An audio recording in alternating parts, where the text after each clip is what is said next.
Welcome, scholars. We are going to do a lecture on chapter 6 of the Chapin text, the social studies method text. This methods text, this is going to be the only chapter you are responsible for from your social studies methods textbook. And as it stands, this is my favorite chapter. I'm partial to history. It's what I do professionally. I'm a professional historian. That is, I do historical research. I analyze primary source documents. I write a ton of history, publications and books and things like that. Even, as you know, the Democracy and Me blog. Um, so I'm partial to this chapter. One of the things I like about history that we're going to talk about is using photographs to teach history. So you see here Bonnie and Clyde, the infamous couple, and I've always been intrigued by stories like theirs, the way the United States glorifies murderers and bank robbers. And so they look so happy, the happy couple, that it's a beautiful couple, an attractive couple, especially for the time period. And capturing a moment in time. Photographs help us do that as historians. I encourage you when you teach, seek out those great photographs, and there's no shortage of it on the internet. And this image too, it actually would be my right, I suppose. Anyway, the one with the Nazi salute um, is very fascinating because you see a gentleman with his arm folded. Now, you could surmise that maybe he wasn't with the program, but you could also say this is a moment in time. Perhaps he was scratching his arms or his arms got tired or something like that. But there's so much. We can still surmise a lot from the loyalty to the Nazi party from that image. Then you see the building of a skyscraper, how individuals risk their lives to build these 20th century structures that reach the sky. This might have been the Eiffel Tower here. There, I can't remember which one that is, but it's one of the early 20th century modern marvels where they built these massive skyscrapers. Look at these individuals just on the brink of death. I just think that's fascinating. So this is an activity I always want to show students. You want to develop questioning strategies and ways that you can ask questions to students that would prompt information from them, as opposed to like yes or no questions, right or wrong. This allows students to analyze the photographs. I see. You start with number one, and then you wait a little bit, get an answer there. The photo suggests to me, I wonder if, and then of course you can see that this is a situation where schools were segregated and people weren't taking it serious. A lot of people were hostile, and this African American young lady is very uncomfortable going through this social experiment. Same thing, I see the photo suggests to me this is a young man in Europe, in early 20th century Europe, that received shoes, especially during times of war. Resources were scarce, so he's elated for his new shoes. I love this picture. Again, what can we tell and surmise as historians about photographs? This is, of course, is Jewish people that were just liberated. This fits right in with our field trip, and you see that they've gone through so much trauma. You can see trauma on her face, and they were survivors. So these individuals in the background are rejoicing. So a picture is definitely worth 1,000 words. So you can teach a lot of times with photographs. Same here. One of my favorite pictures, Michael Jackson as a child with his sister Janet, and just think like what they would be in the future. So they were just regular children, and Michael looked like he was over it. And then I like this picture here of Rosa Parks and Dr. King. You can see them in their youth, that they were young folks trying to start a movement. We see Rosa Parks often we think of her as an older lady, but this is a younger picture of her, maybe closer to middle age, but still youth, and you can see beauty in her face. And so it's an interesting take on Rosa Parks. History and social studies. So history is a really important part of social studies. It has been the most prominent throughout the years. And it's interesting when you go PK through 5, social studies is more interdisciplinary. But as we get to middle school and high school, we see social studies focusing more on history. It receives more attention than other subjects. 3 years of history, 6th to 8th grade primarily covers history. High school focuses on U.S. and world history. There was a study that went out in 2006 that said 4th grade there's more history than in the past, which is interesting because a lot of people say we know less history. But I think in many cases, with social media, television, and a re-emphasis on history, the average person has a lot of knowledge. Maybe not a certain kind of knowledge, but one should think, but they have a lot of historical knowledge nowadays. Another one of my favorite time periods is the Hatfields and McCoys. I like to juxtapose these two pictures. If you haven't gotten a chance, watch the new show. Well, it's not new anymore. It's been out about 5-10 years now, but it's a modern rendition of Hatfield and McCoys. It's a series, actually. And I like to juxtapose the Hollywood version. I think that Kevin Costner, I think the Hollywood version versus the way they actually looked. Just a regular, sort of homely looking bunch and dangerous looking. The reality is always more exciting than fiction, actually. What students know? A lot of students know about the cotton gin. The book talks about this. Martin Luther King and civil rights. This is what students learn in our social studies classes primarily. We learn a lot of history, as I said before, from media, television, movies. Stereotypes are perpetuated. Important to test students' prior knowledge. So as you're teaching, remember that. That's something we've been emphasizing in the program. Test students' prior knowledge. There's a lot of stereotypes that are perpetuated in Western films, like the film High Noon. Native Americans are portrayed as savages, as not really speaking an intelligible language, not respecting that they have their own language system.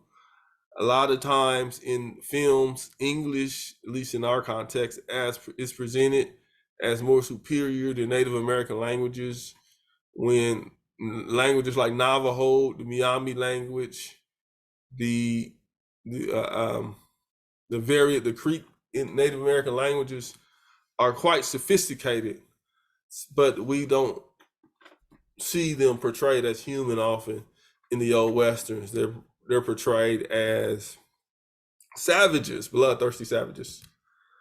Various interpretations of history. The book talks about various interpretations of history. I want you to highlight this, make mental notes, or jot it down. Competing interpretations. What I mean by this is social studies scholars have different aspects of history that they focus on when they teach. There's teaching about the past experiences of society. That's probably the most common. Another approach is how historians construct the past. That's historiography. I get into some of that. For example, I just did a essay on Black cowboys. That's going to be a part of a book. And what I do is go and reconstruct uh, the history of the West based on new sources or sources that were often neglected. It's going to tell a different picture of what the West looks like, a more full picture. What the Western society, the Wild West, was more diverse than we realized, and then that's more so than what's depicted on television. The postmodern approach, how each group constructs their own history, that's another perspective. Because if a Native American tells the story of the West, it's going to be much different than the European American white men on the frontier. They're going to tell a different story. So that's what 3 means, postmodern approach. What history should be taught? So there's a debate about what history we should focus on. And so there is the teaching of history and the subject matter of history, but then there are theories about how to teach it, what should we be teaching, what should we focus on, and that's what the theoretical framework about what we're talking about now. And the book goes into this. National Center for History Standards release new standards. I always encourage my middle school and high school students to look at those standards. They could really help you in crafting lessons and knowing what to focus on. It gives you language to use. It just makes you a smarter teacher. But there's a big emphasis on multicultural history And conservatives are critical of multicultural history because they argue that when it takes U.S. history, it takes a more gloomy picture. That's from Lynn Cheney. She talks about that, and they mention that in the text. They're critical of a Western sieve, or they're critical of a multi-sieve instead of Western sieve. There's a Eurocentric mindset that says we should be learning European history, we should be learning white history. That's the most important. And that there's a debate now when we deal with African Americans, Native Americans, even women, even Asian history, Latin American history. We neglect white history, but I'm going to give my opinion. We can do it all. We can do it all. We can try our best to tell a more full picture without. You don't have to necessarily neglect studying George Washington, Abraham Lincoln um, during the colonial times. At the same time, when you're talking about the Native Americans that fought in those conflicts, and the African Americans that fought during the Revolutionary War. So that's the whole debate. I think it could be both and. It doesn't have to necessarily be divisive. But it's a divisive concept because a lot of people think of history as forefathers, our founding forefathers, but it's more complex than that. Digging more into theory, teaching historical understanding and knowledge versus teaching historical thinking skills and the methods of historian. So a sort of more traditional approach is learning the content, which is still important, and understanding knowledge. But a more full approach is historical thinking and how historians come up with history based on the primary source documents and the secondary documents. How do they interpret it? For example, if you're having history written from the perspective of an enslaver, a slave master, they're going to have a very different view from history written from an objective standpoint. Let's say an African American person or an enslaved person, a slave narrative is going to take different perspectives. Historical thinking looks at that. Chronology, causation, what was going on at that time, the global context of that particular historical time period, like the 1920s. What's going on, not just in the U.S., but what's going on globally in the 1920s? What's going on globally in the 1930s? There was worldwide economic duress. Methods and resources for teaching history. The history textbook is the most popular. Obviously, new textbooks nowadays have charts, QR codes. There's a emphasis on one of my favorite aspects of books is primary source documents. Now they have websites. If you look at history books from even the 1990s, they did not include websites. But nowadays, you can't hardly turn the page, at least towards the back of each chapter, you'll see a plethora of websites. That's new. That's a new concept because now I can go outside of the book and go deeper. There's video links, and so that's the modern textbook. Vocab, reading, and writing emphasis is traditional. I think there is a more of a writing emphasis because in the old days, teachers focused a lot on rote memory. And nowadays, there's an emphasis in writing. There are pros and cons of textbooks. The author deals with that piece. I would, just arguing that textbooks are important to keep us grounded in the material, but they can be quite boring. So students read a textbook before and after the lecture. Something I always try to do is have students read so that when they come to class for the lecture, they are prepared. Here's some other images. I think we are very fortunate to have these images. If you're studying anything after, I would say, the 1850s, you see a buildup of more and more access to imagery in the invention of photography. And ultimately, when you get into World War I and II, you have footage, which I always get excited about primary source documents. And you can see a more full picture of the Civil War. The African American Buffalo Soldiers were not an afterthought. They played a significant role in the Civil War on both sides, the North and the South. And that's why I wanted to include this picture, because it goes back to what we were saying, this more of a multicultural approach to teaching history. That whole debate about that, more postmodern approach, it's history being in the eye of the beholder, and then also what Lynn Chaney was critical of, but I agree with it. A multicultural history. I don't think it's multi. I think we can do both. We can talk about Western civilization and multicultural. Just some other methods before I close out. Arts and music. I'm always sharing songs and music and different things to talk about. Uh, different peers. One of these mornings, soon one evening, you gonna look for me, and I'll be gone. That's one of them African American spirituals. That is an example of how you can use the arts in your teaching. And I love physical, visual art as well. I encourage you to go and look at, uh, especially in the 20th century, look at the art of the time. You could teach a lot of your lessons with art, and don't just get European art or white American arts. But look at what's going on in Mexico and in Black art. Look at African Americans during the Harlem Renaissance. Look at arts of African Americans in the 40s and 50s. You have a more robust cornucopia of what you're trying to do.